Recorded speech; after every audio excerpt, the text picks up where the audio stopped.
Ẹ kú dédé àsìkò yìí ní gbogbo ibi tẹ́ bá ti láǹfààní láti máa gbọ́ mi láti máa wò mí tó máa fẹ́ dàbí everybody ó gbọ́dọ̀ máa ronú bí everybody. Mo ní ìròyìn ayọ̀ kan fún yín lákọ̀ọ́kọ́ ẹ wo fọ́nrán yìí.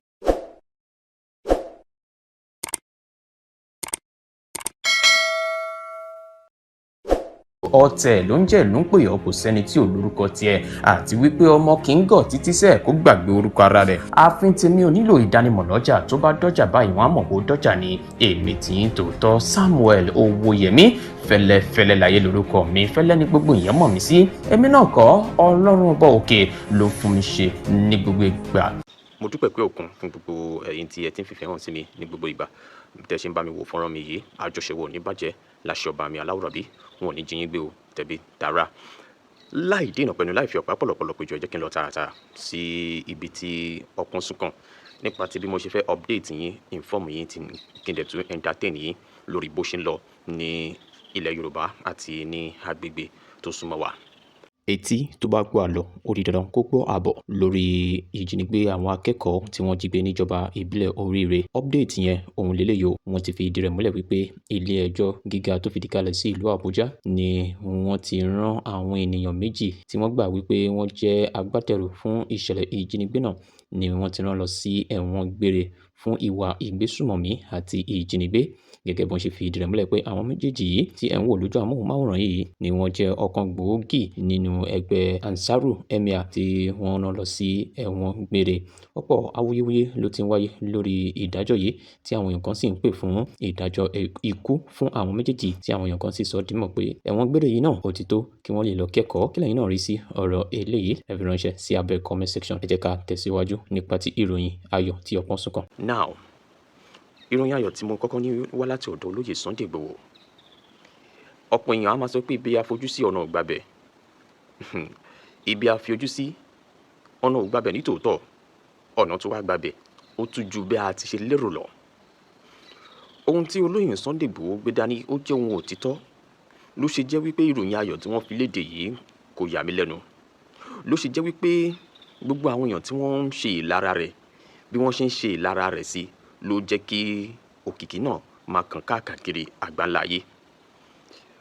ìròyìn yìí ó jẹ́ ohun tó dùn mọ́ mi nínú tí àwọn fúnra lára wọn sọ wípé àwọn tí wọ́n sọ wípé Adéògún fúnra lára wọn ni wọ́n tún wá ń sọ wípé adé ti gún báyìí o ó yá máa bọ̀ o. kí n tó lọ sí ọ̀dọ̀ lóye Sunday Igboho ẹ̀kúnrẹ́rẹ́ ìròyìn ayọ̀ yẹn máa fún yín délẹ̀délẹ̀ dáadáa. wọ́n ní ohun tó bá jọra wọn la fi ń wéra wọn. I stand to be corrected. tó bá fẹ́ dàbí everybody ó gbọ́dọ̀ máa ronú bí everybody. ìròyìn kan náà rèé tó jẹ́ wípé ká sọ wípé ìbànújẹ́ ńlá ó dé bá àwọn Fúlàní látàrí kíni látàrí pé wọ́n ṣí ẹsẹ̀ gbé ẹ jẹ́ n sọ bẹ́ẹ̀ wọ́n ṣí ẹsẹ̀ gbé wípé gbogbo ìgbà tí wọ́n ti ń kìlọ̀ fún wọn wípé ẹ má dẹran jẹ o lọ sí àwọn ibì kan mọ́ o àwọn arábì yìí wọ́n ń kọ́ná o àwọn arábì yìí ò lọ́rọ̀ gbọ́ ó wá délẹ̀ tán nísìnyí wọ́n á bẹ̀rẹ̀ sí ní wá pariwo wípé igbá kan tàmẹ̀dù kan ẹ bá wa bẹ̀ wọ́n o ẹ bá wa bẹ̀ àwọn àgbẹ̀ o kí wọ́n dákun kí wọ́n foríjì wá. ó wá di ohun tí wọ́n fi gbé bọ ẹnu wọ́n bẹ̀rẹ̀ sí ní pariwo kiri pé ẹ dákun ẹ dáríjì wá. nígbà tí wọ́n ń bẹ èrè oko jẹ́ àwọn ẹlẹ́ni wọ́n fi àágùn ṣiṣẹ́ tó yẹ kí wọ́n máa fi ẹ̀rín kó èrè oko wọ́n á débẹ̀ wọ́n á rí pé àwọn màálù wọ̀nyí wọ́n ti bà gbogbo ẹ̀ jẹ́. láwọn àgbẹ̀ bá gbé ìgbésẹ̀ ọlọ́gbọ́n o wípé sẹ́ ẹ ní ọ̀rọ̀ gbọ́ ni tẹ́bí á sọ wípé ẹ̀ ní wọ́n kún àwa náà ò ní gbà fún yín ẹ jẹ́ n sáré gbẹ̀yìn débẹ̀ ẹ má gbàgbé pé lára nǹkan tó lóye Sunday Igboho ń jà fún ní ìgbà náà ni wípé àwọn aráabí yìí kí wọ́n fi àwọn inú oko bàbá wa sílẹ̀ kí wọ́n yé dá wọn láàmú mọ́ kí wọ́n yé fi èrè oko wọn tàfàlà nípa fífi àwọn màálù wọn máa bà gbogbo àwọn nǹkan wọ̀nyí jẹ́. ẹ jẹ́ n ka ilé fún yín. Over 20 cows reportedly died after grazing on watermelon farm in Nasarawa. Traditional rulers and Miyetti Allah urge farmers to avoid using harmful chemicals. In the first place, kí ló dé tí wọ́n ṣe dá wọn lọ sí ọ̀dọ̀ àwọn ti olóko watermelon tó fi di pò yọrí síkú fún àwọn màálù Fúlàní wọ̀nyí. ẹ̀yin Miyetti Allah ẹ̀yin ní kẹ́ bá àwọn èèyàn yín sọ̀rọ̀ tó jẹ́ darandaran tí wọ́n bá fẹ́ pàdánù more cows ń pé kọ́ mọ́ bí tí wọ́n máa dẹ́ran jẹ̀ sí. lótìtọ́ tó lódodo àròkọ rèé lórí ọ̀rọ̀ watermelon wípé bóyá àwọn tó bá fẹ́ jẹ kí wọ́n ṣọ́ra torí kẹ́míkà tí wọ́n fi gbìn ipò lè ṣèpalára fáwọn èèyàn ṣe báwọn ti forí kọ báyìí a lè fún àwa ní àròkò a lè sin àwa ní gbẹ́rẹ́pà kan pé watermelon bó ṣe ń bọ̀ yìí o ẹ jẹ́ ká ṣọ́ra ṣùgbọ́n ọ̀rọ̀ àwọn Fúlàní yìí tẹ bá sọ pé ẹni gbà aláàbọ̀ àwágùn níwọ̀n ọ̀kun fún yín òun ni èmi rí sí ọ̀rọ̀ yẹn o I stand to be corrected tó bá fẹ́ dàbí everybody o gbọ́dọ̀ máa ronú bí everybody ẹ jẹ́ kí n kúrò bẹ́ẹ̀ jẹ́ kí n lọ sọ́dọ̀ olóyè Sunday Igboho gangan ìròyìn àyẹ̀wò ni mo ní láti ọ̀dọ̀ olóyè Sunday Igboho bó ṣe ń lọ lèmi kàn update yín o bó ṣe ń lọ ni mo ní kí n sáré mú wá sí etí ìgbọ̀n yín kẹ́yìn náà lè mọ̀ bó ṣe ń lọ lórí ọ̀rọ̀ tó wà lẹ́yìn Yorùbá Nation activist Sunday Adeyemo popularly known as Sunday Igboho on Monday ní àná òde yìí ni o disclosed that the number of volunteers who have registered for the Irekun security network has exceeded 80,000 across the southwest. Wọ́n fi ìdí rẹ̀ múlẹ̀ lánàá wípé àwọn èèyàn tí wọ́n ti fara wọn kalẹ̀ láti darapọ̀ láti fi orúkọ sílẹ̀ fún ikọ̀ ẹ̀ṣọ́ ààbò Irekun ni wọ́n ti ṣe bẹ́ẹ̀ wọ́n ti ju ẹgbẹ̀rún ọgọ́rin wọ́n ti ju wọn lọ 80,000 wọ́n ti ju àwọn èèyàn 80,000 lọ. Ẹ jẹ́ kí n tẹ̀síwájú. Igboho, the founder of security outfit, said the development reflected the patriotism, belief and commitment of people in the region to local initiatives aimed at combating terrorism, kidnapping and other forms of criminality. Wọ́n ní olóyè Sunday Igboho sọ dímọ̀ pé irú eléyìí o irúfẹ́ ìgbésẹ̀ yìí táwọn rí yìí ó ti fi yé àwọn pé àwọn ará ìlú wọ́n ti fi ara jìn ní agbègbè ti ilẹ̀ Yorùbá láti fi ọwọ́ sowọ́pọ̀ pẹ̀lú ìlú ẹkùn láti gbógun ti ohun tó ní ṣe pẹ̀lú ọ̀rọ̀ ìgbésùmọ̀mí ìjínigbé àti àwọn nǹkan míì tó fi ara pẹ́ ìwà ọ̀daràn. Ohun tí wọ́n gbìyànjú láti sọ níbẹ̀ ni ẹ jẹ́ n tẹ̀síwájú. A statement issued by his media office and media available. A statement issued by his media office and made available to Punch Online in Ibadan, the Oyo State capital, said that since the launch of the Irekun security network, there had been a significant reduction in kidnapping cases, particularly in areas that were previously under siege by criminal elements. Ìbẹ̀rù ni o, wọ́n ní àtìgbà tí wọ́n ti ṣe ìfilọ́lẹ̀ ikọ̀ ẹ̀ṣọ́ ààbò Irekun, ohun tó ní ṣe pẹ̀lú ọ̀rọ̀ ìjínigbé ó ti dínkù pàápàá jùlọ níbi tí àwọn èèyàn ti ń kojú ìṣòro ìjínigbé púpọ̀ tẹ́lẹ̀tẹ́lẹ̀. Wọ́n ní gbogbo bẹ̀yẹn látìgbà tí Irekun ti dé ó ti dínkù. Irekun has come to stay. Ẹ jẹ́ kí n tẹ̀síwájú. The statement added that through background check were being conducted on members of the outfit to prevent individuals with questionable character or criminal record from infiltrating its ranks. Ṣètìgbọ́, ibẹ̀ gangan wọ́n ní àgbéyẹ̀wò tó lóòrìn thorough background check. Ẹ mọ̀ pé ìgbà tí àkọ́kọ́ bẹ̀rẹ̀ Irekun yìí a sọ pé kí wọ́n ṣe àgbéyẹ̀wò dáadáa fún àwọn èèyàn tí wọ́n yóò máa kó wọlé sínú ikọ̀ ẹ̀ṣọ́ ààbò Irekun. Ká ṣọ́ra fún Judas, ká ṣọ́ra fún àwọn èèyàn tí wọ́n lè ràn wá láti ọ̀dọ̀ àwọn èèyàn kan wá sínú ẹgbẹ́ Irekun kí wọ́n má bàa jẹ́ alamí. Olóyè Sunday Igboho, ẹ má wàá jẹ́ kó tán síbẹ̀ o. Bí wọ́n ṣe kọjá 50,000 tẹ́ ń retí tẹ́lẹ̀tẹ́lẹ̀ tí wọ́n ti wọ 80,000 tó dẹ̀ ṣe ń count lọ, ẹ ṣe tọrọ check fún wọn o. Wọn ò ní gbèrú wa látẹ̀yìn o. Ohun tí mo ní kí n sáré sọ lápá bẹ́yẹn nìyẹn. Ẹ jẹ́ kí n tẹ̀síwájú. Igboho said it is delightful to announce the impressive level of interest and enthusiasm demonstrated by our people in the Irekun security network. Ẹ wá gbọ́ o, we projected 50,000 personnel, but we have already registered over 80,000 in Yoruba land. Àfojúsùn wọn tẹ́lẹ̀tẹ́lẹ̀ ní 50,000. Ṣùgbọ́n sí ìyàlẹ́nu, ó ti wọ 80,000. Kẹ́lẹ́ mọ̀ wípé yes, àwọn èèyàn ti ṣetán láti fi òpin sí gbogbo ohun tó ní ṣe pẹ̀lú ọ̀rọ̀ ìjínigbé ìgbésùmọ̀mí ní ilẹ̀ Yorùbá nípasẹ̀ Irekun. Ẹ jẹ́ n tẹ̀síwájú. Ẹ wá gbọ́ ìròyìn ayọ̀ kan túre o. Ẹ mọ̀ pé tẹ́lẹ̀tẹ́lẹ̀ a sọ di mímọ̀ wípé gómìnà Abdulrazak Abdulrahman ti ìpínlẹ̀ Kwara ó dà pé bí ariwo yẹn ṣe pọ̀. I stand to be corrected tó bá fẹ́ dàbí everybody ó gbọ́dọ̀ máa ronú bí everybody. Ó dà pé bí ariwo yẹn ṣe wá pọ̀ ó dà pé gómìnà yìí ti gbà o. I stand to be corrected. Kí ló dé tí mo ṣe sọ bẹ́ẹ̀? Ẹ jẹ́ n ká bíbáyìí fún yín náà. The security outfit has been officially launched in Oyo Ọ̀ṣun. We have also perfected plans to launch it in Kwara. Ṣé ti gbọ́? We have also perfected plans to launch it in Kwara State on Thursday. Thursday, yìí ni o. Critical stakeholders, including Governor Abdulrahman Abdulrazak, are partnering with us in the state. Ọ̀rọ̀ yẹn deep. Tó dẹ̀ mo ṣe sọ pé ẹnu tí wọ́n fi sọ pé Adégún ti sọ pé Adéògùn mọ́. Ọ̀rọ̀ yẹn ti ń jọra wọn. Ó dà pé wọ́n ní gómìnà Abdulrazak náà ti ń fi taratara ó ti fi ń gba Ìrẹ̀kùn wọlé. Kí ló fà á? Ṣé bóun ni mo kà fún yìí? Ṣé rí ohun tí mò ń rí ṣá? Nítorí ọ̀rọ̀ yìí ó ń dùn mọ́ mi nínú pé yes, ariwo yẹn ti kan gómìnà yìí lára. Gẹ́gẹ́ báwọn aráàlú ti ṣe ń pariwo pé ẹ má wò wá nínú, ẹ jẹ́ kí Ìrẹ̀kùn máa bọ̀, pàápàá jùlọ ẹkùn arábìnrin yẹn. Ẹ jẹ́ n tẹ̀síwájú fún yín.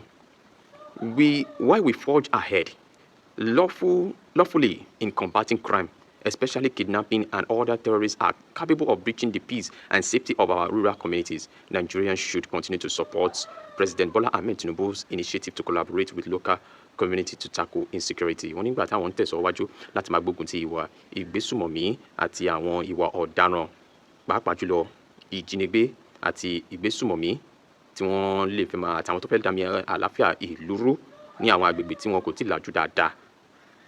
Káwọn èèyàn tẹ̀síwájú láti máa support Ààrẹ Bọ́lá Ahmed Tinubu. Ọ̀rọ̀ tó wà lẹ́yìn, báwo lẹ̀yin ṣe rí sí?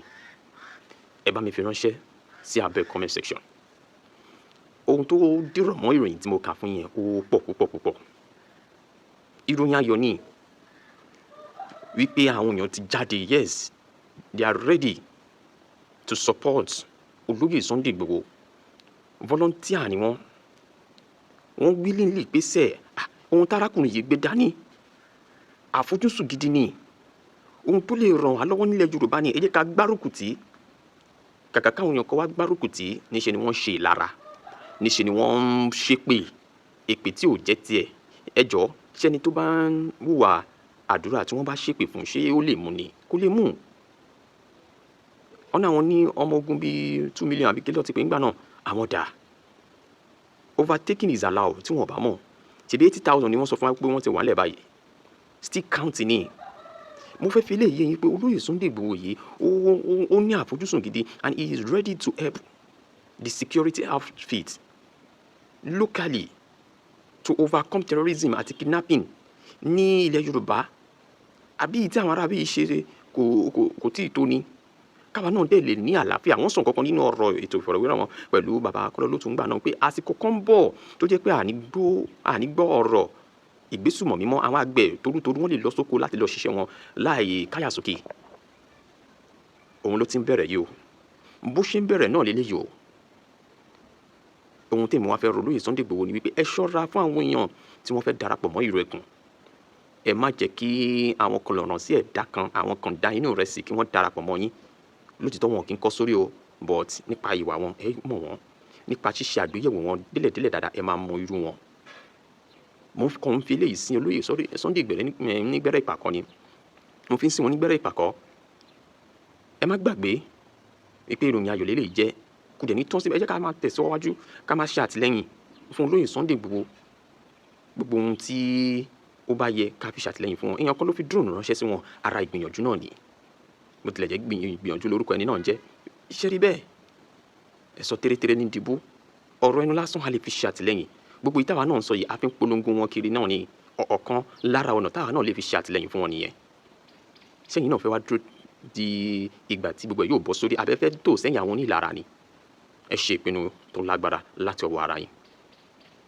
Mo fẹ́ fi àkókò yìí kí Ọọ̀ni ti Ilé-Ifẹ̀ Ọba Ẹnìtàn Ògúnwùsì Adéyẹyè Kábíyèsí o fún ti ẹ̀gbọ́n wọn tí wọ́n jáde kúrò ní ayé ní ọjọ́ Àìkú Sunday wọ ọjọ́ Ajé àná.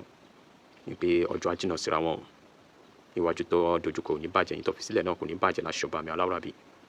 Àní gbọ́rú ẹ̀ mọ́ nílẹ̀ Yorùbá. Accept my condolences Kábíyèsí Ọọ̀ni ti Ilé-Ifẹ̀. Ẹ wo, ẹ jẹ́ kí n tẹ̀síwájú o. Mo léèyàn kan tó tún bá mi pẹ̀kẹ́ lu ọ̀rọ̀ tó wà lẹ́yìn tó ní ṣe pẹ̀lú Ìrẹ̀kùn. Gbogbo ẹ̀yin tẹ́ ṣì ń bú Olóyè Sunday Igboho. Ẹ wo, ibi tẹ́ bá lè sọ díẹ̀ máa sọ lọ, kò rí tiyín rò.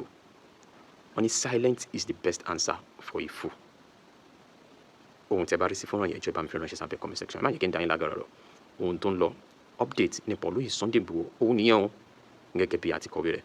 Ó yá ẹ jẹ́ ká darapọ̀ mọ́ ká tó lọ darapọ̀ mọ́ ẹni yẹn ẹ jẹ́ kí sáré mú ọ̀rọ̀ tí gómìnà ìpínlẹ̀ kan tí wọ́n ṣe fún àwọn Fúlàní tí wọ́n sọ pé wọ́n rọ̀ wọ́n lóyè. Gómìnà ìpínlẹ̀ Niger ni wọ́n máa kọ̀ mọ́ wa lóní wẹ́rẹ́ ni mi ò ní pẹ́ lórí ẹ̀ more details máa mú wá fún yín tí àsìkò bá wà. Umar Obago, the governor of Niger State, has removed all Fulani district heads, traditional rulers in the state, and replaced them with chiefs. He said the decision was prompted by the rising cases of kidnapping. According to him, when kidnapped victims are released after ransom is paid, they are often identified Fulani as those responsible for their adoption. Ó ti rọ̀ gbogbo àwọn olórí Fulani ó ti rọ̀ wọ́n lóyè lórí ọ̀rọ̀ ìwà ìjínigbé yìí náà ni. Àwa sọ dé mímọ̀ wípé débi wípé tí wọ́n bá ti rí àwọn èèyàn kan gbà padà lọ́wọ́ àwọn ajínigbé, àwọn Fúlàní ni wọ́n máa ń tọ́ka sí pé àwọn ni wọ́n ṣiṣẹ́ láabi yìí. Ni gómìnà yìí wá fi gbé ìgbésẹ̀ ọlọ́gbọ́n pé gbogbo ẹ̀yin tẹ́ jẹ́ olórí àwọn Fúlàní ó yá gbogbo yín arọ̀ yín arọ́pò yín láti sìn lọ pẹ̀lú àwọn èèyàn tiwa. Èyí tẹ́ ṣe ó tó gẹ́. He also stated that whenever there is a dispute between the indigenous people of Niger State and some Fulani communities, some of those involved allegedly invite their relatives from neighboring countries to join the conflict. Wọ́n ní tí ìjà bá ti lè ṣẹlẹ̀ báyìí láàrin àwọn ọmọ onílùú àti àwọn èèyàn kan, àwọn ilé allegedly wọ́n á lọ kó àwọn Fúlàní ẹgbẹ́ wọn wá láti neighboring countries. Wọ́n á kó wọn láti wá máa kojú àwọn èèyàn tí wọ́n jẹ́ ọmọ onílùú.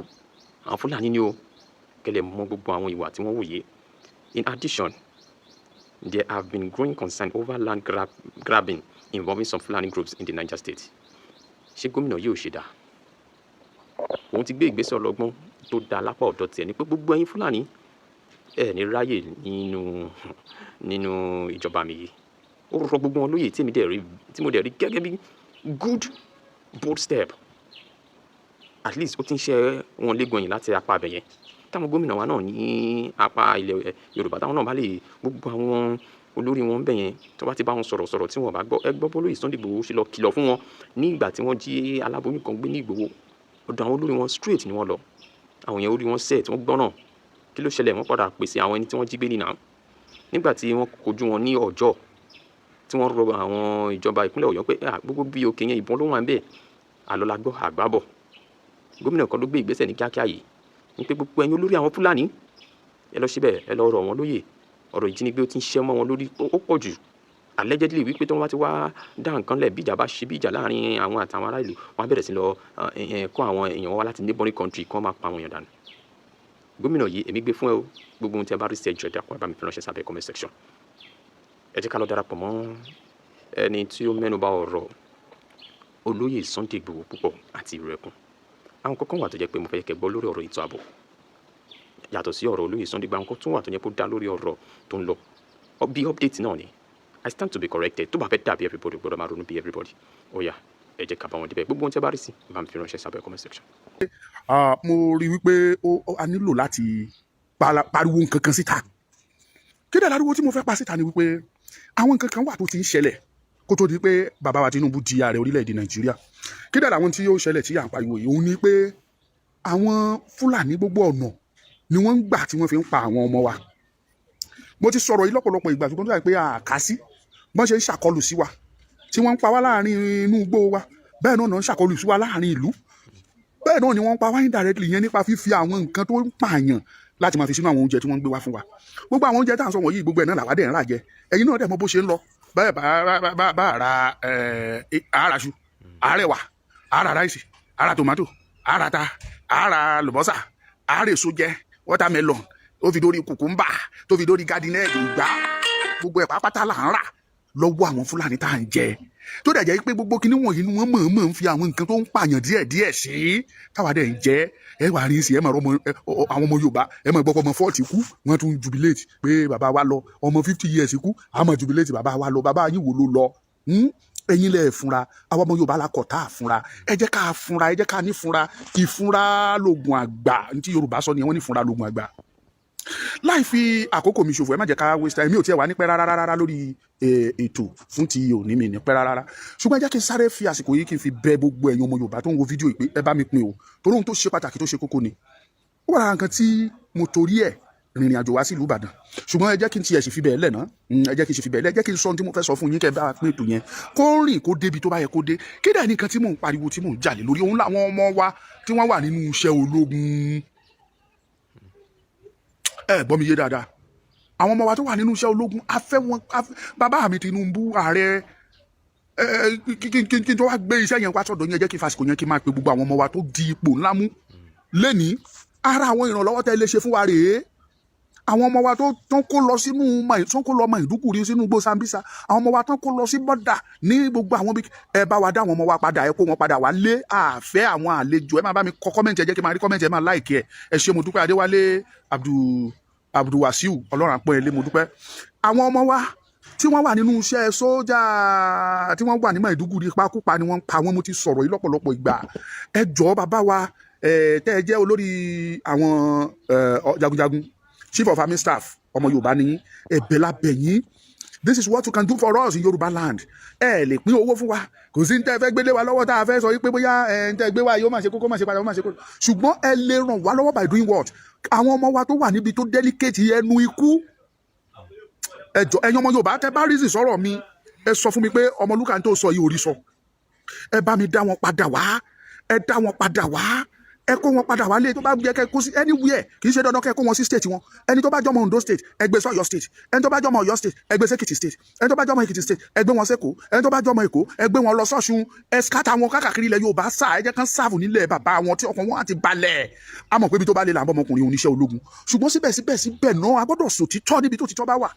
Àwọn ọmọ wa wọ̀nyí wọ́n pa wọ́n nípakúpa níbi tí wọ́n wá kó wọn sí nínú igbó Sambisa lẹ́nu Boko Haram. Àwọn tó dẹ̀ jẹ́ ọ̀gá nínú iṣẹ́ ológun, wọ́n mọ̀ọ́mọ̀ ń ṣe léyìí ni láti máa pa àwọn ọmọ wa, láti máa reduce the population àwọn ọmọ wa nínú iṣẹ́ ológun. And this is our time. Àsìkò wa rèé. Ọmọ wa ló wà nínú iṣẹ́ army. Bó ṣe ń ṣẹlẹ̀ nínú iṣẹ́ army, bẹ́ẹ̀ náà ló ń ṣẹlẹ̀ ní air force, bẹ́ẹ̀ náà ló ń ṣẹlẹ̀ ní navy. The same thing yẹn náà ló tún ṣẹlẹ̀ nínú iṣẹ́ ọlọ́pàá, òun ló ṣẹlẹ̀ nínú iṣẹ́ custom. Ẹ bá wa ṣiṣẹ́ lé lórí. Ìkan nìyẹn o, mo ṣe ń padà bọ̀ lórí ẹ̀. Ọ̀tọ̀ tún ní káwọn ọmọ wa kan dìú fún promotion, kan kọ̀ọ̀kan máa fún wọn nítorí pọ́n jẹ́ ọmọ Yorùbá. Ọmọ Yorùbá tó ti dìú fún promotion nínú iṣẹ́ army, tó ti yẹ kó gba captain, tàbí kó ti yẹ kó gba major, tàbí kó yẹ kó gba lieutenant, tàbí kó yẹ kó gba lieutenant colonel. Ẹ kọ́ ẹ ní fún ẹ fìyà jẹ wọn, ẹ máa sọ pé kí ní kan jẹ́ quota system. Ẹ jọ kí náà ń pè quota system for God's sake. Adẹ̀lá àjọjọ́ ọmọ Nàìjíríà. Ẹ wo ibi tí ààyè ọ̀rọ̀ yìí bá mi sí ni mo ti sáré sọ. Ibi tó ká mi mọ́ ni mo ti ń tẹnu mọ́ yìí. Tó bá dẹ̀ ti ń dunni ní pọ̀lọ́lá ẹ̀ ní, ó ní mo ṣe ń tẹnu mọ́ fún yín. Bàbá wa Chief of Army Staff, bàbá wa Dísù, bàbá wa Adéníyì Káyọ̀dé tó ń lead custom, bàbá wa Tósìn kankan Olúwatósìn tó wà ní DSS, gbogbo yín orúkọ yẹn máa ń sá lọ lórí mi ni. Ẹ̀bẹ̀ ni mo bẹ̀ gbogbo yín, necessary promotion tó bá yẹ fáwọn ọmọ Yorùbá, ẹ dákun ẹ bá wa ṣe. Àwa ò tẹ́ wá ní kẹ́ ẹ gbé wọn fo ránkì bó bá ṣe wù yín, tẹ́ bá lè ṣe fún wọn kò sí tó burú bẹ́ẹ̀ náà. Àwọn ọmọ Fúlàní ṣe fáwọn ọmọ tiwọn, they call it quota system. Àwọn ọmọ wọn wá gbé wọn fo ránkì kan, wọ́n gbé wọn fo ránkì méjì, wọ́n gbé wọn fo ránkì méjì, wọ́n gbé wọn fo ránkì mẹ́ta. Ṣùgbọ́n àwọn ọmọ Yorùbá ránkì kan tó tọ́ sí wọn wá lò di ọdún 4, ọdún 5, ọdún 6, ọdún 7 lórí ránkì kan, ẹlòmíì lọ ọdún 10 tí wọn ò ní fún ní promotion. Àwọn gbogbo ẹ̀yin ọmọ Yorùbá, ara àwọn oore tẹ́ lè ṣe fún wa, torí tí Nàìjíríà bá kọ̀ tí ò pín, tí Tinubu fi máa parí ìjọba ẹ̀ tá a fi lọ. Àmọ́ ìgbà tọ́mọ Yorùbá tún lè jẹ́ Chief of Army Staff, àmọ́ ìgbà tọ́mọ Yorùbá tún lè jẹ́ ọ̀gá ọlọ́pàá, àmọ́ ìgbà tọ́mọ Yorùbá tún lè di olórí DSS. Ìrànlọ́wọ́ tẹ́ lè ṣe fún wa àsìkò yìí ni. Gbogbo necessary àwọn ọmọ tó bá yẹ kẹ́ fún ní promotion, ẹ gbàwé wọn, ẹ yẹ̀ wò. Ìmí ti kàwé tó ti ní master, wọ́n ṣe pàpàrí tẹ́ ní ẹ̀ sí level àwọn tó ní secondary school, wọ́n kọ̀ wọ́n ṣe promotion fún wọn. Gbogbo ẹ̀ ló la mọ̀ sí, gbogbo ẹ̀ là ń gbọ́. Ẹ dìde kẹ́ ran àwọn ọmọ Yorùbá, ẹ má wò wá níran. Gbogbo ilé pápátá ló ń jẹ àwọn ọmọ Yorùbá níyà. Ọmọ Yorùbá mi á kú dẹ̀dẹ̀dẹ̀dẹ̀ kó gba ránkì tó yẹ kó gbà, bóyá bíi major tàbí kó gba colonel tàbí kó wọ brigadier general, wọn á dédé rìtáyà ẹ̀ lọ́sàn gangan. Akú dẹ̀dẹ̀ kí mi wọn gba commissioner tàbí kó gba AIG, wọn á rìtáyà ẹ̀ compulsory torí pé ó jẹ́ Yorùbá. Wọ́n dẹ̀ ti rí pé ẹni yìí ó fẹ́ràn Yorùbá, kò ní gbàgbàkúgbà táwọn bá fún ní promotion yẹn, wọ́n á rìtáyà ẹ̀ tipátipá. Adẹ̀lájọ́ orílẹ̀-èdè kan. mò ń bẹ̀ yín gbogbo ẹ̀yin ọmọ Yorùbá tẹ́ ẹ rí fídíò yìí wò, ẹ share fídíò ẹ jẹ́ kó débi tó bá yẹ kó dé. Gbogbo àwọn ọmọ Yorùbá tó di ipò mú, olórí army, olórí ọlọ́pàá, olórí DSS, olórí custom, olórí immigration, gbogbo yín ni mò ń bẹ̀ ẹ dìde kẹ́ ẹ ṣe ìrànlọ́wọ́ yìí fún wa lásìkò yìí, àsìkò tẹ́lẹ̀ bá wa ṣe rèé. All the qualified ọmọ Yorùbá tó ń tọ́ sí láti gba promotion ẹ bá wà fún wọn, kẹ́ẹ̀dẹ̀ gbé wọn kúrò lẹ́nu ikú. Mo ti sọ fún yín náà àwọn àṣírí tó tú sí wa lọ́wọ́, àwọn àṣírí tó tú sí wa lọ́wọ́ mo ti sọ fún yín lọ́pọ̀lọpọ̀ ìgbà. Kí lè àwọn àṣírí yẹn? Tó bá ti sọ pé wọ́n fẹ́ lọ fèsì àwọn Boko Haram níbì kan, àwọn tó wà nídìí weapons tó jẹ́ pé àwọn ló máa fún wọn láwọn weapons tó máa lò, àwọn wọ̀nyẹn tó bá ti ara àwọn repentant Boko Haram ni wọ́n. Adúpẹ́ lọ́wọ́ bàbá wa Tinubu tó ti sọ pé kò ní jọmọ́ pé ẹnìkan repent ní Boko Haram àwọn kó sínú iṣẹ́ ọlọ́pàá, àwọn kó sínú iṣẹ́ ẹ̀mí sójà. Ara àwọn nǹkan tó ń ṣekú pa àwọn èèyàn wa nìyẹn. Ẹni tó jẹ́ pé repentant Boko Haram ni òun náà gbé sí kíá weapons, tó bá ti kó ìbọn fún wọn, a ka oye weapons tó kó jáde, a ka oye magazine tó kó fún wọn. Bó bá ṣe ń kó fún wọn táwọn yẹn jáde tán àti mọ ibi tán lọ, a tún gbé fóònù, a tún pè wọ́n sòṣẹ́, a pa àwọn Boko Haram ẹgbẹ́, a sọ fún wọn pé oye ìbọn báyìí náà kó dání o, oye àwọn báyìí ló ń bọ̀, oye magazine báyìí ló ń kó fún wọn, á dẹ̀ pè wọ́n. Àwọn ní alọ́ lé ambush dà àwọn ọmọ Yorùbá, àwọn ẹ̀dá láti rí tán jáde bọ̀ bí ilé wọn bẹ̀ sí ní ṣùtù wọn pa àwọn ọmọ Yorùbá ló ti lọ tó ti kú lé lórí. Gbogbo eléyìí nǹkan bànújẹ́ náà. Ẹ bá wa ṣiṣẹ́ lé lórí, ẹ káwọn ọmọ Yorùbá kúrò nínú igbó Sambisa, ẹ kọ́ ọmọ Yorùbá wá sílẹ̀ Yorùbá, ẹ káwọn Fúlàní àwọn Haúsá, ẹ kó wọn lọ sọ́dọ̀ wọn, kán lọ fèsì wọn. Ọmọ iná ló ń kojú iná, ẹ jẹ́ kán lọ kojú àwọn Boko Haram, àwọn ló ní Boko Haram, ẹ kọ́ àwọn ọmọ wọn lọ bẹ̀, kán lọ máa bá wọn yìnbọn síra wọn lọ́hùn-ún. Àwa kúkú kálá sọ pé àbáwọn ṣe. Àwọn ló sọ pé kò sí nǹkan tí ìran Yorùbá pa jẹ́ mú, tán láfi táwọn bá pa wá, àfi táwọn bá gbalẹ̀ wa lọ́wọ́ wa. Ẹ káwọn ọmọ Yorùbá tó bá jẹ́ kínní, ẹ kó wọn wá sílẹ̀ Yorùbá, ẹ káwọn Fúlàní tó máa lù wá ṣe tó wù wá nílẹ̀ Yorùbá tán, ẹ kó wọn padà sọ́hùn. Bá dé mo wá mi Báràkì Àkúrẹ́, àtìlẹ́rì tó wà lákúrẹ́ ń bí, mo wọ bẹ̀ omijé bojú mi ni, torí àbúrò mi tó ṣe promotion níbẹ̀ tí mo torí ẹ̀ lọ. Tẹ́ ẹ bá rí gbogbo àwọn tó ń ṣe promotion, almost 90% of them Fúlàní ni wọ́n. Fúlàní ni wọ́n lórí ibi tó wà nílẹ̀ Yorùbá. Gbogbo àwọn àmì tó wà ń bẹ àwọn Fúlàní ni. Mo kàn ń gbọ́dọ̀ sọ èdè Fúlàní lọ ní púpúrú àtàwùsá sàmúgànà lọ rẹpẹtẹ lórí àmì Báràkì tó wà lórí ilẹ̀ Yorùbá. Ẹ lè rọmọ Yorùbá ń bẹ tó jó lórí. Kí ló dé? Kí dẹ́ ṣe pé tẹ́ bá dé nọ́ọ̀tì pé máa bọ́ ọmọ Yorùbá náà tó ń ṣe olórí níbẹ̀ o. Fúlàní náà la tún ṣe olórí lé ọmọ Yorùbá lórí bẹ̀. Wọ́n ṣe olórí lé wa lórí nílẹ̀ Yorùbá. Wọ́n á tún lọ sí ọ̀hún, wọ́n á tún ṣe olórí lé àwọn ọmọ Yorùbá lórí. Kí ló dé? Ṣé àwọn Yorùbá ò kàwé ni? Àbí wọn ò competent? Àbí wọn ò tó ṣe? Dásì, àjọ sọ̀rọ̀ yìí ni. Ọ̀dà mi rè jẹ́jẹ́. Tí mò ń ṣàlàyé fún àwọn ọmọ Yorùbá ni pé àwọn ọmọ Yorùbá tí wọ́n kó sínú ibi tí ikú wà, sínú igbó Sambisa, kán bá wa transfer àwọn padà. Bá wa transfer àwa ọmọ Yorùbá tó wà nínú military, nínú sójà, nínú DSS, nínú ọlọ́pàá. Ẹ bá wa dá wọn padà sílẹ̀ Yorùbá. Kọ́ wọ́n mójútó ilẹ̀ bàbá wọn, fatherland wọn. Àwọn náà ò ní wòran kan bàjẹ́. Àwọn lóde ní wòran kan bàjẹ́, ibi tẹ́ kó wọn sílẹ̀ yẹn tilẹ̀ kàn fi kú pa wọn. Ẹ̀ ń pa wọn ṣeré, ẹ̀ ń pa wọn lọ́sàn-án, ẹ̀ ń pa wọn lóru. Ẹ̀ kàn kó wọn sẹ́nu kú ni. Ẹ kó àwọn mọ́là àbí àwọn Haúsá Fúlàní bòròrò tó wà nílẹ̀ Yorùbá, ẹ kó wọn lọ sí ilẹ̀, ẹ kó wọn padà lọ sí north, ẹ kó ọmọ Yorùbá padà wálé. Nǹkan tí a fẹ́ nìyẹn, nǹkan tí bàbá wa Tinubu dẹ̀ fẹ́ nìyẹn. Gbogbo ẹ̀yin tẹ̀lé ń lérò pé ẹ lè bà ìjọba bàbá Tinubu jẹ́, irọ́ lẹ pa.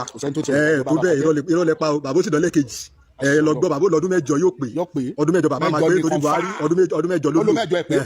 So bàbá Tinubu náà máa lọ ọdún mẹ́jọ ẹ̀ tó máa pé pérépéré. So kẹ́ máa fọkàn sí ìdìbò ọdún 2027 tó ń bọ̀ yìí. Bàbá Tinubu ló ní àdìbò bàbá ti wọlé o. Ẹ ṣé púpọ̀. Thank you brother mi. Ọ̀rọ̀ lẹ ti gbọ́ yẹn. Bàbá Tinubu náà la máa ra wẹ́ẹ̀bẹ̀ sí. Kán torí Ọlọ́run kán dákun dábọ̀. Ẹ̀bẹ̀ là ń bẹ̀ yín. Ẹ bá wa give order yẹn. Kán yé pọ̀ ọmọ Yorùbá. Ìpakúpa ọmọ Yorùbá yìí pọ̀ jù. Wọ́n wọ ọmọ Yorùbá kan, wọ́n ti yìnbọn sí gbogbo ìtàn yẹn ti bàjẹ́. Ọlọ́run ló ní kó ti bímọ kan. Torí ó dàbí pé kíní yẹn operation tán padà lọ sí wá fẹ́ tí nǹkan ọmọkùnrin yẹn débi pé ó dàbí pé kò ní lè bímọ mọ́. Wọ́n gbèsè ẹnu ikú. Orí ló tì lẹ́yìn tó sọ pé ó máa ṣayé, ó máa wà láyé. If náà ó yẹ kó ti kú, àbúrò wa ni. Ẹ káwọn ọmọ Yorùbá ẹ lọ kó wọn sẹ́nu ikú, ẹ kó wọn síbi tí ikú wà. Ẹ dẹ̀ káwọn àwọn tó fúnra wọn ń dá gbogbo kíní wọ̀nyẹn sílẹ̀. Ẹ bá ṣe rí, mo ń sọ ilé ẹ̀yin àgbàgbà ilẹ̀ Yorùbá, ẹ̀yin èèyàn wa àìkíyèsára wà láǹkan tó fi à ń jẹ wá. Kò lóye àwọn Boko Haram tí wọ́n dé nígbà Buhari tí wọ́n kó sínú iṣẹ́ àmì ni. Tí wọ́n bá ti ń kó aṣọ àmì sí wọn lọ́rùn, wọ́n á transfer wọn wá sílẹ̀ Yorùbá. Àwọn náà bẹ̀rẹ̀ sí ní misbehave, wọ́n á máa dára tó wọ́n á máa pa àwọn ọmọ Yorùbá. Ẹ try kẹ́ rísì sí tí mò ń sọ, ẹ̀bẹ̀ mò ń bẹ̀ yín. Tó bá rísì sí tí mò ń sọ yìí tó bá yí ẹ dáadáa, bá mi pín eléyìí mò ń bẹ̀ yín ni I can kneel down and beg you. Mo fi Ọlọ́run bẹ̀ yín. Ẹ pín ẹjẹ́ kó rìn from one person to another títí tá fi dọ́dọ̀ ọ̀gá sójà, títí tá fi dọ́dọ̀ ọ̀gá ọlọ́pàá, títí tá fi dọ́dọ̀ ọ̀gá DSS, títí tá fi dọ́dọ̀ immigration, títí tá fi dọ́dọ̀ custom. Ọmọ Yorùbá ní gbogbo ẹ bá mi ṣiṣẹ́ yẹn kó débẹ̀. Ẹ̀jẹ̀ mi ni ọmọ Yorùbá là pé enough of this killing. Kẹ́ ẹ yé pa ọmọ Yorùbá, ẹ kó wọn padà wálé. Àwọn tí promotion bá tọ́ sí ẹ fún wọn, mo bẹ̀ yín ní ẹ̀yin bàbá wa lẹ jẹ́ ọ̀gá àmì bàbá wa lẹ jẹ́ ẹ̀gbọ́n wa lẹ jẹ́ ẹ̀rù Ọlọ́run mọ́ ìran Yorùbá lára àwọn tí promotion bá tọ́ sí ẹ fún wọn kẹ́ ẹ kó wọn padà wálé àwọn tó wà ń sàlẹ̀ ń bí àwọn Boko Haram ẹgbẹ́ wọn ni ẹ kó wọn padà lọ fún ẹ kó nǹkan wọn fún wọn lọ́hùn ẹ transfer àwọn lọ lẹ̀ Ìgbò ẹ transfer àwọn lọ anywhere tẹ́ bá fẹ́ gbé wọn lọ enough of killings of ọmọ Yorùbá eré ń bá wa lọ́kàn jẹ́ lọ́pọ̀lọpọ̀ àbọ̀rọ̀ là ń sọ fọmọlúwàbí tó bá dénú àdòdìdì torí ọ̀la àwọn ọmọ Yorùbá tá à ń sọ wọn jẹ́ bá kó wọn wá wọ́n á defend ilẹ̀ wọn ó di dandan they will be able to defend their fatherland ó lè expect kí Fúlàní débi kó lóun fẹ́ defend ilẹ̀ yìí bí ìgbà tó jóun ló ní afẹ́ kó bàjẹ́ ni káwọn lè ráyè jogún ẹ̀ káwọn ọmọ wọn bá wá bí tán bá ṣèṣekúṣe tá a bá mú wọn àwọn iná ló máa yìnbọn sókè àti ráwọn Fúlàní nílẹ̀ Yorùbá yìí tí wọ́n fi ìbọn tẹ̀lé Fúlàní lọ inú oko olóko tó ń dẹ̀ ń bẹ́ àgbàdo alágbàdo nínú oko wọ́n dẹ̀ ń bẹ́ fún wọ́n dẹ̀ gbé bọ̀dá ni wọ́n dẹ̀ ń gáìdì ẹ̀ òdà gbẹgbọ́n ọlọ́gà Fúlàní ló ní màlúù náà lọ́jọ́ náà lọ́hùn mélòó la fẹ́ ròyìn mélòó la fẹ́ sọ ìbàjẹ́ ni wọ́n ń ṣe nílẹ̀ Yorùbá ṣe náà ń destroy nǹkan wá ṣe náà ń ba nǹkan wá jẹ́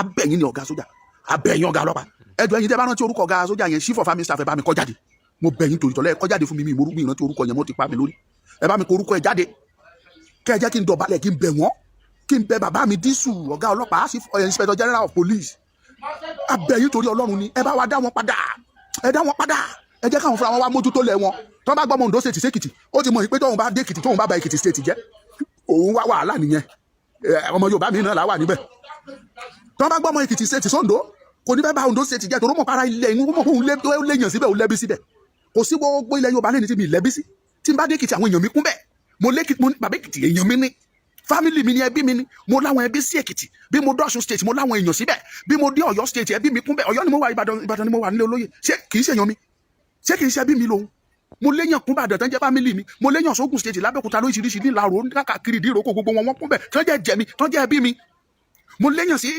Èkó so tó bá gbọ́ ọmọ Yorùbá kan bóyá láti Ondo ṣe tán gbé sábẹ́òkúta pé kó tún bẹ̀ ṣe kò ní ba bẹ̀ jẹ́ torí ó mọ̀ pé òun lẹ́bí síbẹ̀ ó mọ̀ pé òun léyàn síbẹ̀ kò ní fẹ́ kí bẹ̀ bàjẹ́ compare to ọmọ Fúlàní tí ò lẹ́ni bọ́dẹ̀ níbí tí ẹ̀ èdè ẹ̀ àṣà ẹ̀ ìwà ẹ̀ tí ò sí kankan tó fi dọ́gba pẹ̀lú ọ̀rọ̀ Yorùbá tó bá lè bàjẹ́ kó bàjẹ́ ló máa sọ ẹ jẹ́ ká ronú wa láròjinlẹ̀ ẹ jọ̀ọ́ mo bẹ̀ yín nítorí tọlọ́run ni mo bẹ̀ yín mo fi Elédùmarè mo fi bẹ̀ yín mo fi akọ́dá ilẹ̀ yìí mo fi akọ́dá àṣẹ̀dá mo fi bẹ̀ yín ẹ ṣàánú àwọn ọmọ Yorùbá ẹ ṣàánú àwọn ẹ̀gbọ́n wọn you know àwọn lọ́sẹ̀sẹ̀ àwọn tó wà ní military yẹn ẹlòmíì ó ti tó táìmù tó yẹ kó gba promotion wọn fún ó tún try pé kán rí mo rántí àbúrò mi kan tán wọ́n fún ní transfer pé kó máa bọ̀ ọ̀gá ẹ̀ tó jẹ́ Fúlàní ó kọ̀ ó ní kò ní wá ó dá dúró ní kò ní wá torí pé kí ni wọ́n fẹ́ rán wọn sẹ́nu ikú ọmọ ọlọ́mọ la ránṣẹ́ dé tòrútòrú bàbá ẹnu iṣẹ́ tẹ́ ẹ wà yìí ẹ̀yin lẹ lè ràn wá lọ́wọ́ ẹ bá wa ṣe ẹ bá wa tó ẹ ká ọmọ Yorùbá padà wálé ọ̀rọ̀ mi ṣókí ni mo fi ṣe mo fi Olódùmarè mo fi bẹ̀yìn mo fi adẹ́dá mo fi aṣẹ̀dá mo fi bẹ̀yìn ọ̀gá ọlọ́pàá ọ̀gá sójà ọ̀gá DSS ọ̀gá immigration ọ̀gá custom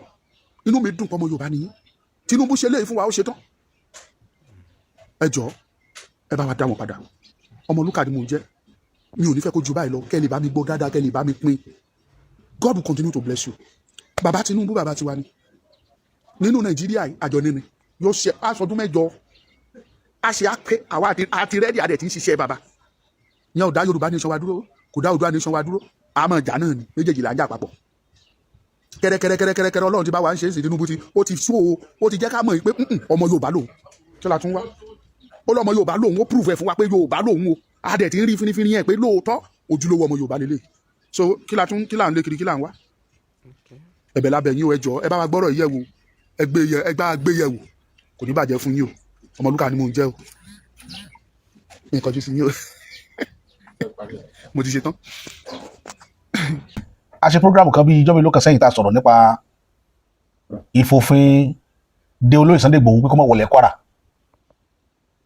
tí wọ́n ní gómìnà sọ pé gómìnà Abdulrazak Abdulrahman tó ní nǹkan bó ti bá jẹ́ olóyè Sunday Igboho àbí àtàwọn ẹgbẹ́ wọn tó jẹ́ ìlú ẹkùn wọn ò gbọ́dọ̀ wọ̀pẹ́lẹ̀ Kwara wá pé àwọn gbọ́dọ̀ jápẹ́tẹ́ ẹsẹ̀ wọn bẹ̀ bá tó ti wá rí gbọ́ padà pé gómìnà ti ní òun ti fún ara òun ti reach out sí olóyè Sunday Igboho pé kò rí bẹ́ẹ̀ o pé kò rí bẹ́ẹ̀ pé kó lóye ò máa bọ̀ kódà fún ara wọn làwọn ó ṣe àtẹ́wọ́gbà àlejò olóyè Sunday Igboho inú wa dùn fún ìròyìn tá a gbọ́ yìí inú wa dùn gẹ́gẹ́ because kò wá báwọn ará Kwara ṣe ń pariwo pé nǹkan ṣàwọn wọ́n ní ara ẹni ní òsì kìnnìkan ìyẹn ní òsì kìnnìkan pé a lè fi wá láàárọ̀ lásán a lè mọ wípé Kwara North Central náà wà ṣùgbọ́n pé ẹ̀yà Yorùbá tó wà ń bẹ̀ bíi 90% ni 90 or 95% àwọn ẹ̀yà abẹ Yorùbá ni wọ́n ká gbà pé Yorùbá jẹ́ 90 or 95% tẹ́ bá wo entire population àwọn 10% tó kù àbí 5% nígbà tí Yorùbá ti lè dominate wọn yẹn yàgbà fáwọn náà Yorùbá ni wọ́n torí gbogbo wọn èdè Yorùbá ni wọ́n fi máa communicate lórí ilẹ̀ yẹn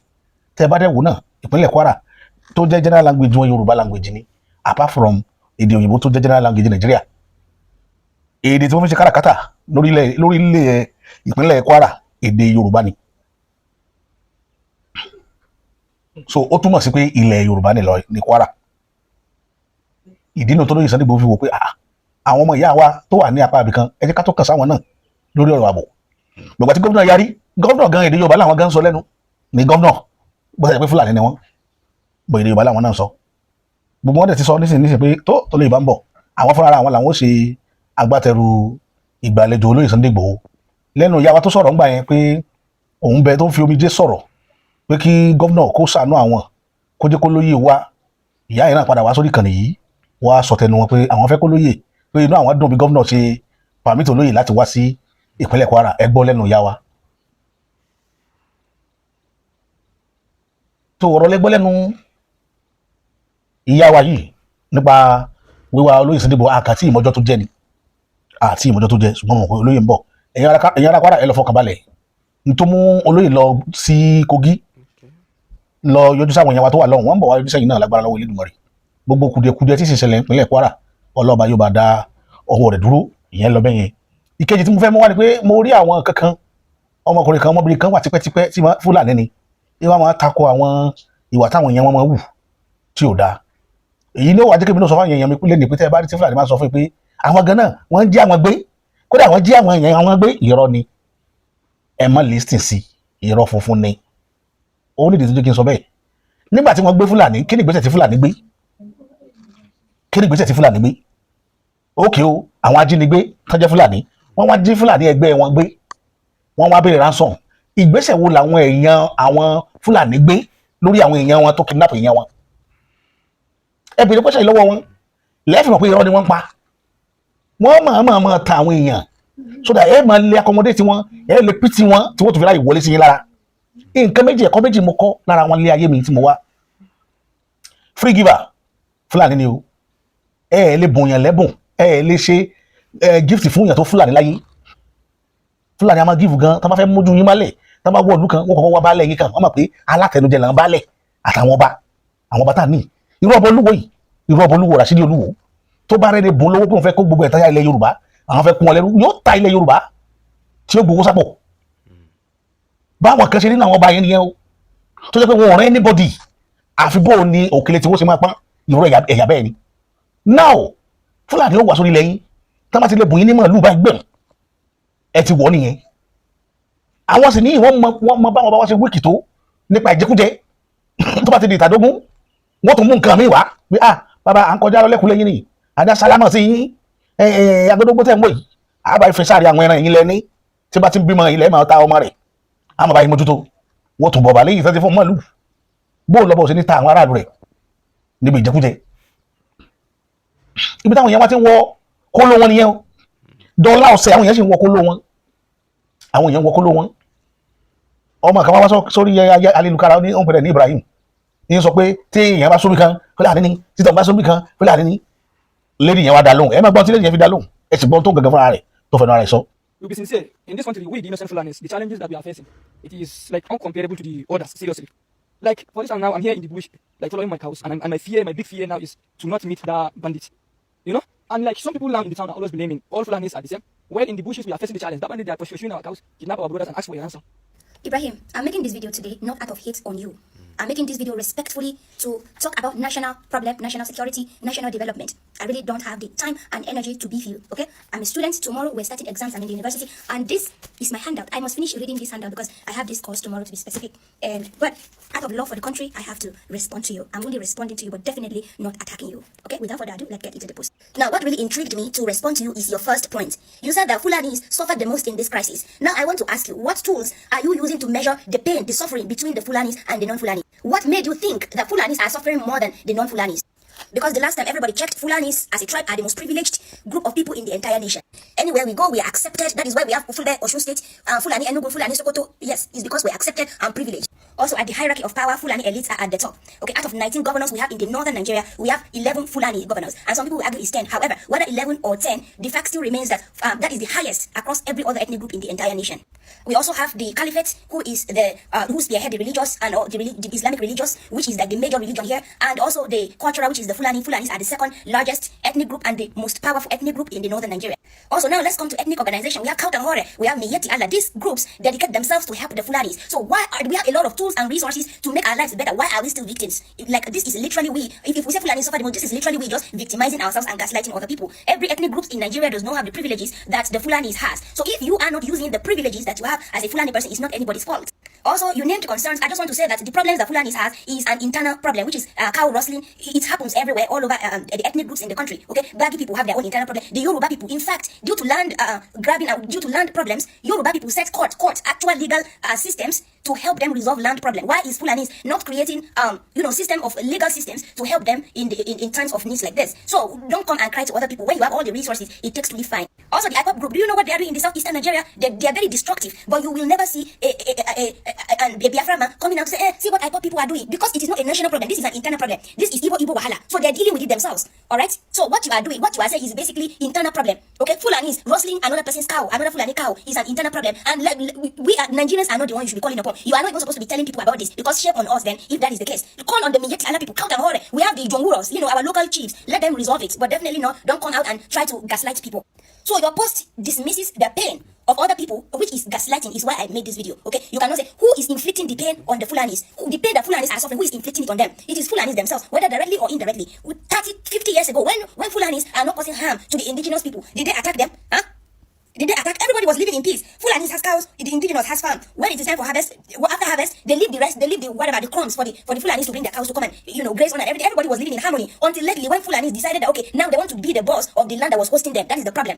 Okay, the video is already getting longer and I really don't want to bore you. So I want to ask you, why aren't you making videos condemning the bandits? Instead, you are just being defensive. It's not all Fulanis, this and this. No, like when you show yourself as an exemption, people are going to see you that way. You become, like, how you project yourself is how people are going to see you. Okay, maybe you should start making videos calling on our leaders to fix our brethren, our brothers, members of our communities who are destroying the country. Okay, okay, bye. Sọ́dọ̀ láyé tí ọmọbìnrin yẹn ṣe lórí ọ̀rọ̀ báwọn èèyàn wọn bó ṣe ń jẹ gàba lórí àwọn èèyàn káàkiri dàlúrú dàgbòrú tọ́pọ̀lọpọ̀ nínú wọn ò ní rí tí wọ́n dẹ̀ rí wọn ṣẹ́kù bò wọn ò fẹ́ káwọn èèyàn mọ̀ pé àwọn làwọn dá wà lálẹ́ ní gbogbo àgbẹ̀tàn bá wà. Ẹ wá wò ó kí Yorùbá wá fi lè ṣàríkọ́gbọ́n torí àwọn bá wa baálẹ̀ wa ti ń gbà wọn lálejò, wọ́n sì ń gbà wọn lálejò dọ́là, wọ́n sì ń gbà wọn lálejò dọ́là. Ẹ wo wàhálà tó wá wà ní Kwara bó ṣe wá ṣe tó, àáfà Buhari ọmọ Musa gan fi ṣe wáàsí níbi tó rọ̀ yẹn lédè pé nìkan bẹ táwọn ti rí wọn nínú gbó tó ṣe pé àwọn gan gbé nǹkan dání yọ́tà sọ yìí ní káwọn tó lè rí inú gbó yẹn wọ̀, nǹkan àwọn láti gbé nǹkan dání pé tẹ́ ẹ bá dé lọ́kọ́kọ́ rí òun gan lọ́kọ́kọ́ tàbá lu yàn pé o ti Fúlàní dálẹ̀ ni àwọn gan mẹ́ṣẹ̀ life. So kí wàá la fẹ́ fàyọ tẹ́yìn gómìnà tẹ́wàá gbọ́ tẹ́ mọ̀ sọ pé ẹ̀fẹ́ rẹ̀ ni tí ó bá yín rescue tí ó bá yín pẹ̀tù sí ìṣòro tẹ́ ẹ ní state yìí nígbà táwọn àpéjọ apájọba ọ̀ká ìdí nìyí tẹ́ fi gbogbo àwọn nǹkan tẹ́lẹ̀ tó ń ṣẹlẹ̀ wọn káàkiri lọ́dọ̀ wa. A fi lè ṣe àyẹ́sí olóyè, a sì fi kí wọn kó ọmọ ṣe lẹ́ẹ̀kan sí wípé àwọn ará Kwara ń retí yín láyọ̀ ní ìrìnàjò náà ó jẹ́ lágbára lọ́wọ́ Elédùmarè. Ọlọ́run ti ń fún yín ṣe látẹ̀yìn wá kò ní padà lẹ́yìn yín torí gbogbo ẹ̀ náà ẹja fi sọ́wọ́ Elédùmarè. Àgbà pé òun lọ́ba tó láṣẹ lórí gbogbo nǹkan, òun lọ́ba tó lè ṣe nǹkan, òun náà láṣẹ ká mọ́kù, ọba tí kì í rìgírẹ́tì, ọba tí kì í fi tó dábúra Elédùmarè tiwa. Mo máa ń sọ gbogbo ìgbà Elédùmarè tiwa kì í falẹ̀ àtọ̀sán búra. Ó jẹ́ nǹkan kan tó yẹ kẹ́yìn èèyàn kẹ́ lọ notice nípa Elédùmarè táwọn kéèpé nílẹ̀ Yorùbá. Kò ní falẹ̀ búra, kò sì ní fọ̀sán búra, kò ní fi tó dá kò fi búra láíláí, kì í sì búra tó lágbára lórí ìbúra. Òun lágbára lórí ìbúra kì í fi kankan búra. So Elédùmarè tiwa nù tá a gbà fún, ọba tó gbọngbọ́n ni tí ò fara ti kankan, ọba tí kì í ké, ọba tí kì í jẹ̀bi, ọba tí kì í sunkún, ọba tí bí kì í pa, ọba tí kì í complain bọ́lá ọba tí wàá ṣe rí nìyẹn. So gbọngbọ́n gan kò sí tí ò lè ṣe. Ọba tí ń sọ̀dá tí tó ń rọ̀jò lọ́ba tiwa. So bó ṣe rí nù èmi ò mọ tàwọn ẹlòmíì o. Nípa báyìí a máa lọ sínú ètò tó kàn. Ẹ bá wò ó mo mú káfíńsì kan wá tẹ́ ẹ máa wò lójú fọ́nrán yìí tí bàbá Bọ́lá Ahmed Tinubu máa mú fídíò yẹn náà wọlé tọkọ rẹ̀ ká fi sọ̀rọ̀ ńbẹ̀. Bàbá ti ṣe wọ́n ti give approval ni o bóyá wọ́n ti fẹ́ give approval ni lórí ọ̀nà Ìbàdàn Lagos expressway. A gbọ́ pé wọ́n náà fẹ́ ṣe àtúnṣe lórí ọ̀nà yẹn. Eléyìí jẹ́ ìkọminú gan lọ́pọ̀lọpọ̀ pé báwo ni ọ̀nà tó ti dá tó báyìí, ẹ wo iye ọdún àti àkókò tí ọ̀nà yìí gbà. Máa nǹkan ara gbọ̀ngàn ní ọkọ̀ pé kọ́ńtrátì fún láyé Jonathan tẹ́ni yẹn ṣe ọ̀nà yẹn títí ṣe tí ó da ọdọ ọpúlẹ̀ ní gbogbo ọ̀nà tí táwọn èèyàn níbi lọ èpè ẹ̀mí àwọn èèyàn bọ́ lákòókò tá a sọ yìí. Wọn ò rán ọ̀nà yẹn ṣe láti parí.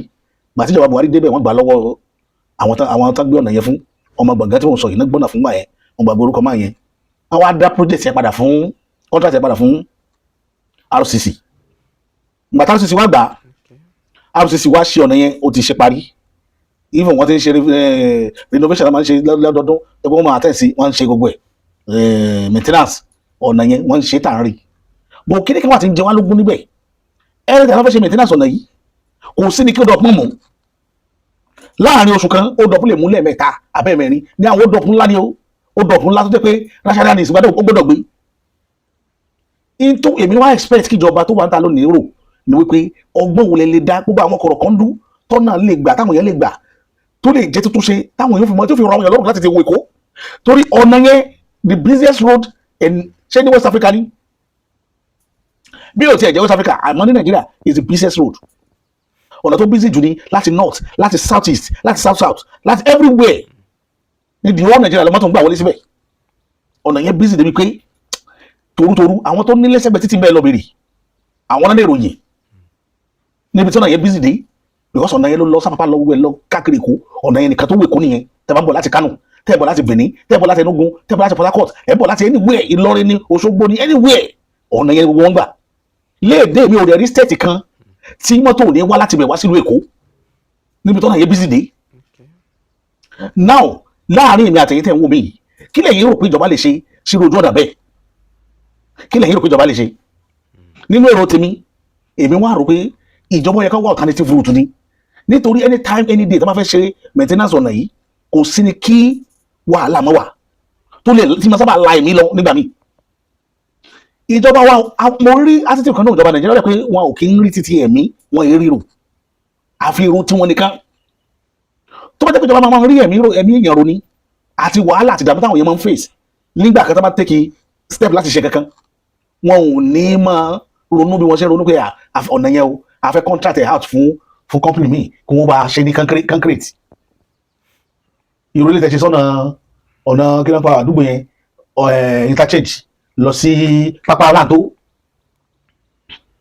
láti Ṣàgámù interchange lọ sí pápá aláǹtó ọ̀nà yẹn ò tí ì parí irú olú alternative route yìí rẹ̀ kí ìjọba mójútó kó jẹ́ pé parí kọ́nà yẹn ó já sí Ifọ̀ sódà àwọn mọ́tò tí ń lọ púpọ̀ náà àwọn mọ́tò tí ń bọ̀ wá sí Èkó ni mí lọ sí Atan Ọ̀tà ìkankan ìmí ó lọ sí Ìdíròkò ìmí lọ sí Ẹgbẹ́dá Ìdímù ìmí lọ Yànàpájà ìmí lọ sí Badagry expressway instead of kí gọ́ọ̀mẹ̀ntì wá ṣe rọ́nà tí Dangote ń ṣe lọ́wọ́ ìkọ́wọ́ kan lójú àbí kí wọ́n kún lápá kọ́nà yẹn fi yá tí ó jà sí pápá aláǹtó láti bẹ̀rẹ̀ títí dé Ifọ̀ pẹ̀lú ọ̀run ìjọba ò rí yẹn ẹ wá ní ọ̀nà kan yẹn tó busy jù yẹn náà ẹ fẹ́ shut it down kí wọ́n ṣẹ̀ṣẹ̀ parí ẹ̀ tí pẹ́ o ọ̀nà yẹn ò tí ì lo 2 years lápárí ẹ̀ o kò tí ì tó 3 weeks lẹ́sẹ̀ bẹ̀rẹ̀ láti ọ̀nà yẹn láìpẹ́ ẹ wá ní ẹ fẹ́ shut it down ẹ fẹ́ bẹ̀rẹ̀ sí ní reconstruct again ẹ dákun ẹ dúná wàhálà ni ó para Èkó wàhálà ìdààmú ìpáyé kéke lè fẹ́ kí àwọn èèyàn bọ̀ lọ́nà yẹn gbogbo chọ́ọ̀chì ayé àwọn chọ́ọ̀chì ayé chọ́ọ̀chì tó lérò jù nílé ayé tá a wà ìta lò lọ́wọ́ yìí ojú ọ̀nà yẹn ló wà ó tó pété àwọn náà bá fẹ́ bọ̀rọ̀ bẹ̀rẹ̀ end of the month kí ni wọn program wọn báyìí wọn shut it down ni tẹ́ẹ̀ níbi lọ. wọn jọ ọba Tinubu náà wá ń gbìyànjú àti tó ń bẹ̀rẹ̀ sí ní ṣe another new construction síbẹ̀ kì í ṣe pé ẹ fẹ́ expand ẹ̀ níta lè ṣe tó rọrùn jù ni pé ẹ fẹ́ kún ọ̀nà yẹn ẹ jẹ́ kọ́ta native route wà gbogbo ibi tá ń lò ń kára yẹn láti orí kára bridge ẹ ya ọ̀nà míì tí ó tún lọ tó ṣe pé èèyàn lọ bọ́ọ̀lẹ̀ sálágbólé àwọn tí ní alágbólé ò ní ní ìdí àti máa gba orí long bridge lọ wọ́n á kàn yà sọ́nà àdúgbò tí wọ́n ní gbogbo nǹkan tó yẹ kẹ́rù rèé bóyìnbó ṣe máa ń ronú nìyẹn kí ló dáwọ̀ yẹn dúdú tó pé akàn ya kákan jókòó kákan máa ṣe gangan tí ò ní túmọ̀ tí ò ní benefit aráàlú èyí lè máa ronú wípé nǹkan tó dání torí pé yìí kì í gbàbẹ̀ ọ̀nà ló wà lọ́pọ̀ ìlú tẹ̀ ẹ̀ bá ń dọ̀ tẹ̀ ṣe ọ̀nà ní irú ọ̀nà yẹn náà alternative route ní tẹ̀ bá tó bẹ̀ yẹn ṣe ìyẹn máa decongest nìkan ni instead of decongest ọ̀nà yẹn so that bó ṣe busy yẹn kò ní busy bẹ́ẹ̀ mọ́ ẹ wá fẹ́ mú ẹkú tó fẹ́ shut it down fáwọn ọ̀dà bẹ́ẹ̀ 4 years wí torí kò lè parí lọ́dún yìí ọ̀nà yẹn ò lè parí lọ́dún méjì kì í ṣe project kékeré ẹ bẹ̀rẹ̀ Ìbàdàn expressway Ìbàdàn to Lagos ẹ fẹ́ ṣe ní kankéré ọdún wo ni wọ́n tó parí ẹ̀ àwọn ilé ìtẹ́kọ́ dání gan ẹ̀ parí ẹ̀ tó fẹ́ bẹ̀rẹ̀ mí. gbogbo ẹ̀yin tọrọ ìbákan tẹ́ ẹ bá ní agbájá àti bàbá Bọ́lá Tinubu sọ̀rọ̀ ilé bá wọn sọ̀rọ̀ torí pé bí mi ṣe ń rí kiri yẹn bó ṣe ń lọ mo ti ń rí bí wà tẹ́ pé owó ti máa mú nǹkan mi ìdání tí ò ní túmọ̀ kò ní túmọ̀ kankan kò ní túmọ̀ ọdún bàbá yìí ò lè gbọ́ ògbò èmi kà sọ àṣọ tèmi ẹ̀yin náà gbọ́ tọkùnrin náà sọ nípa wọn. ẹ káàárọ̀ ẹ káàsán ẹ káalẹ́ níbikíbi tẹ́ bá ti ń gbọ́ mi káàkiri àgbáláyé news tí Punch gbé ni mo fẹ́ sọ̀rọ̀ lé lórí tí federal government ní kán rí construct Lagos to Ibadan express road again tí mi bá ṣe mistake ọ̀nà yẹn sì yànṣẹ́ parí it's not up to 5 years it's not up to 5 years tán ṣe ọ̀nà yẹn yes tí ẹ bá dẹ̀ wà ń bàdàn tẹ́ bá wọ bọ́ọ̀sì tó bá jẹ́ bọ́ọ̀sì lẹ́wọ̀ láti Ìbàdàn dé Bẹ́gà tí mọ́tò yẹn bá sáré tó bá jẹ́ bọ́ọ̀sì ó máa rìn ní 1 hour 10 minutes yes tí o bá sáré ó máa rìn ní 1 hour 30 minutes lọ́nà yẹn ń sìn bọ́nà yẹn ṣe dáa tó ẹ tó wá rí kán ní construct ọ̀nà yẹn now again. Will you keep quiet? sọ́nà yẹn ti bàjẹ́ ni I don't understand. This man. The federal government I'm using this medium láti bá yín sọ̀rọ̀ mi kì í criticize yín gbogbo nǹkan tẹ́ ẹ bá ti ṣe dáadáa ni lọ́dọ̀ títì mi criticize yín I'm using this medium láti bá yín sọ̀rọ̀ instead tẹ́ ẹ fi approve Lagos to Ibadan express road again 70 years old man. àwọn tó bá mọ ilẹ̀ Yorùbá dáadáa ẹ bá wa sọ fún wọn ká àpúrúfù junction Ìwàràjà dé Àkúrẹ́ one way lọ́nà yẹn láti Gbọ̀ngán dé Òṣogbo one way lọ́nà yẹn láti Dùgbẹ̀ dé Àpáta dé Abẹ́òkúta one way lọ́nà yẹn láti Ìwó road Olódó dé Ìwó one way lọ́nà yẹn gbogbo àwọn ọ̀nà tí mo dẹ̀ sọ yẹ federal government ni wọ́n láti New Garage nìbàdàn dé Ìjẹ̀bú Òde one way lọ́nà yẹn àwọn ọ̀nà tó ti jẹ́ one way tán ti pẹ́ yẹn ni kẹ́ bá wa ṣe ẹ̀bẹ̀ ni mo bẹ̀ Lagos to Ibadan express road for now ẹ fi ilẹ̀. What type of plane is tẹ bá dẹ̀ ti approve ẹ̀ mi lè dá padà but a kàn ń sọ fún yín bó ṣe yẹ kó rí. ilẹ̀ smoke igbó. tí ká bá gbéra Ìbàdàn sí àbí láti Bẹ́gà tó bá mọ̀ Ìbàdàn tó bá jẹ́ ká tí ò bá sí traffic tí ò bá sí nǹkan tó ṣẹlẹ̀ ká ò lè rìn not less than 50 minutes tó fi máa dé Ìbàdàn tí bọ́ọ̀sì bá rìn ní 1 hour 10 minutes 1 hour 30 minutes bọ́ọ̀sì ò lè rìn not less than 50 minutes or 1 hour ọ̀nà ilẹ̀ tó ní kán tún rí approve again ẹ ṣàánú wa orí mẹ̀kúnnù gbogbo àwọn kí ní orí mẹ̀kúnnù ló ń padà bọ̀ orí mẹ̀kúnnù ló tún máa padà bounce back. yahoo ni gbogbo wa. ẹ ṣàánú wa bàbá tẹ bá dẹ̀ ti approve ìtìsúwẹ̀ ẹnìkan máa bá ṣe lọ ọ̀run yàbọ̀ ní ìṣòro ẹnìkan God bless every one of us ẹ jọ̀ọ́ bá mi like page kẹ bá mi share.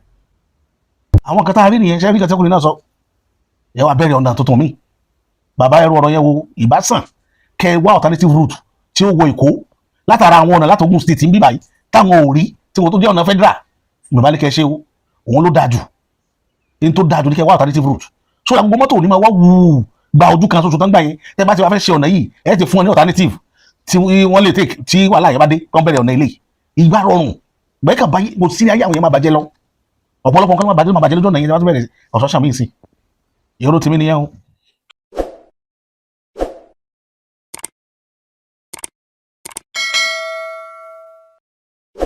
ọ̀tẹ̀ ló ń jẹ́ ló ń pè ọ́ kò sẹ́ni tí ò lórúkọ tiẹ̀ àti wípé ọmọ kì í gọ̀ títí sẹ́ẹ̀ kó gbàgbé orúkọ ara rẹ̀ ààfin tèmi ò nílò ìdánimọ̀ lọ́jà tó bá dọ́jà báyìí wọ́n á mọ̀ bó dọ́jà ni èmi tí ń tòótọ́ Samuel Owóyẹmí fẹ́lẹ́fẹ́lẹ́ láyé lórúkọ mi fẹ́lẹ́ ní gbogbo èèyàn mọ̀ mí sí èmi náà kọ́ Ọlọ́run ọba òkè ló fún mi ṣe ní gbogbo ìgbà.